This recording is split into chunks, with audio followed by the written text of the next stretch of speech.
Čím viac sú tieto akupunktúrne body zablokované, tým slabšie, tuchšie a ťažšie budú nohy, čo vedie k zvýšenej únave. Tieto akupunktúrne body sa nachádzajú na stehnách a lítkach. Po 40. roku života, ak sú zablokované, pocítite celkovú slabosť a nehybnosť. Niektorí to dokonca pripisujú nedostatku vápnika. Dovoľte mi povedať, že môj priateľ užíva tieto živiny vrátane vápnika už 10 rokov, ale problém sa nevyriešil. Tento prístup je zásadne chybný. Ako náhle sú nohy zablokované, krvný obeh a prietok krvi sú úplne narušené. Očakávať, že sa stanú silnejšími, je nemožné. Preto je našou prvou prioritou vyriešiť tieto blokády. Dnes sa s vami podelím o metódu, ktorú usilovne praktizujem už 28 rokov a pomohla som najmenej 10 000 ľuďom.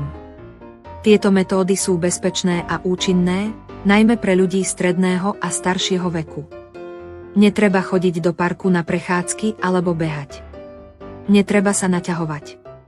Stačí cvičiť doma 5 až 10 minút denne a budete vďační svojmu učiteľovi. Táto metóda sa zameriava výlučne na uvoľnenie a výživu nôh. Vyžaduje si masážny nástroj na nohy. Vyberte si model s 26 valčekmi. Po druhé, rukoveď musí byť ergonomicky navrhnutá pre pohodlné uchopenie. Po tretie, bez ohľadu na obvod nohy, ak máte hrubšie nohy, všimnite si vynikajúcu elasticitu. Jednoduché, dôkladné nosenie stimuluje celú oblasť hornej časti stehien. Tlakové body sú veľmi presné.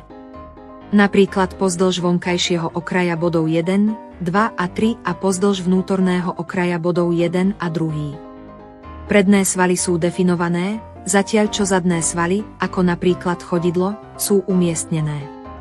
Po prevrátení nohy pocítite okamžitý pocit úľavy. Okamžite sa budete cítiť uvoľnený a s jasnou hlavou, pretože problém bol vyriešený. Keď sa zlepší krvný obeh, živiny sa účinne obnovia, čo vedie k pokračujúcemu